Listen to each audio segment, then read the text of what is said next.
اهل سنت به معنای تابعدار به تمام سنت های رسول الله صلی الله علیه و سلم و اجتناب از تمام بدعت ها و خرافات. کسی که به 20% و 30% و 10% و 40% سنت رسول الله تابعدار است، این هنوز اهل سنت نشده. چرا؟ که معنای لغوی اهل سنت است که تابعدار به تمام سنت های رسول الله صلی الله علیه و سلم.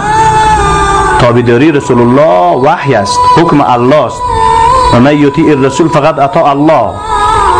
اطاعت از رسول الله صلی الله علیه و سلم در حقیقت اطاعت الله است و روگردانی از سنت رسول الله صلی الله علیه و سلم روگردانی از وحی است. و سنت پیامبر تمسخر و رشخند و بد دانستن تمسخر و رشخند به وحی است و این کفر است و این عقیده تمام مسلمان های اهل سنت و الجماعه است. و الجماعه تابعدار به روش سلف صالحین. سلف صحابه کرام است که در 8 جای قرآن ذکر شده کلمه سلف و 150 آیت در قرآن درباره پیروی از منهج صحابه کرام رضی الله عنهم اجمعین آمده. و اجتناب از افراط و تفرید در دین. و صالحین هم تابعین و تبع تابعین هستند. ما در اولوس ولی کرو خیرات قریه چی میگفت میرزا چی بود؟ امی قریه چیشان که رفته بودم قریه میرزا نوح رفتم اونجا یک محفل بود، به سر منبر آیت خواندم و من یطیع الرسول فقط اطاع الله و من یتوله فما ارسلناک علیه حافظا. یک ملا استاد که گفت ما قبول نداریم بشی آیت حدیث نخوان که آیت حدیث وهابی ها میخوانن، ما آیت حدیث قبول نداریم نعوذ بالله. مولا عبدالسلام کروخی و برادرش مولا عبدالخالق. شما ببینین اگر یک مسلمان همین قدر گپ بفهمه که اهل سنت به معنای تابعدار به تمام سنت های رسول الله صلی الله علیه و سلم و الجماعه تابعدار به روش سلف صالحین. سلف ابوبکر و عمر و عثمان و علی رضی الله عنهم اجمعین است. صالحین تابعین و تبع تابعین است. و سلف در لغت به معنای ما قبلنا، کسایی که پیش از شما تیر شده و در اصطلاح به صحابه گفته میشه. و اهل سنت در دین افراد و تفرید نمی کنن، نه زیاد میکنن نه کم. و اهل سنت و الجماعه عقیدهش است که هر حکم در جا و در وقتش تطبیق میکنن. یعنی کسی که کفر کنه او را کافر میگن، مشرک. کسی که شرک کرد او را مشرک میگن. کسی که ارتداد کرد او را مرتد میگن.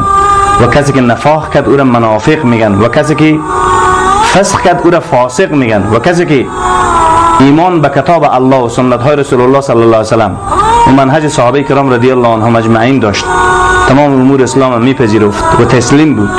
و ایره چی میگن؟ اهل ایمان میگن. اهل سنت در دین اضافه و کم نمیکنن. لا تقدم بین یدی الله و رسوله. کم و زیاد نمیکنن از امر الله و سنت رسول صلی الله علیه و سلم.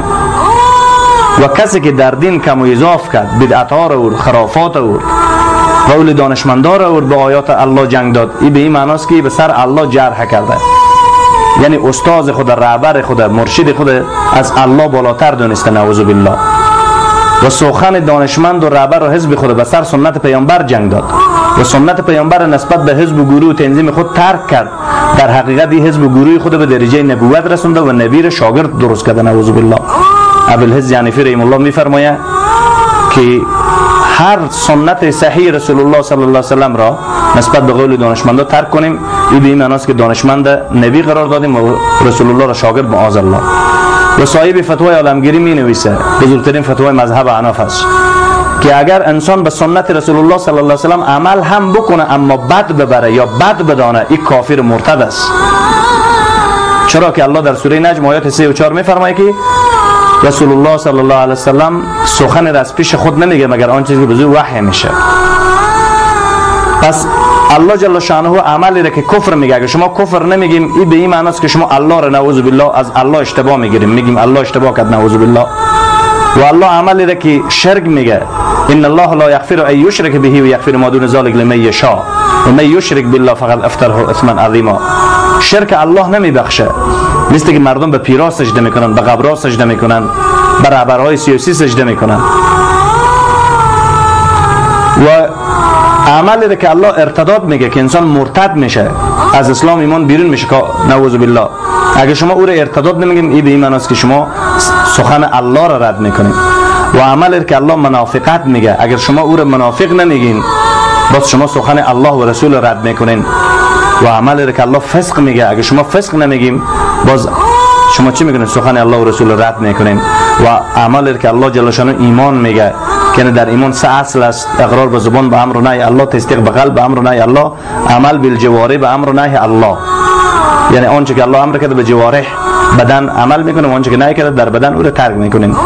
و 7 شرط: آمنت بالله و ملائکته و کتبه و رسله و الیوم الاخر و القدر خیره و شره من الله تعالی و البعث بعد الموت، که در سوره نساء آیت 136 حکمی ذکر شده.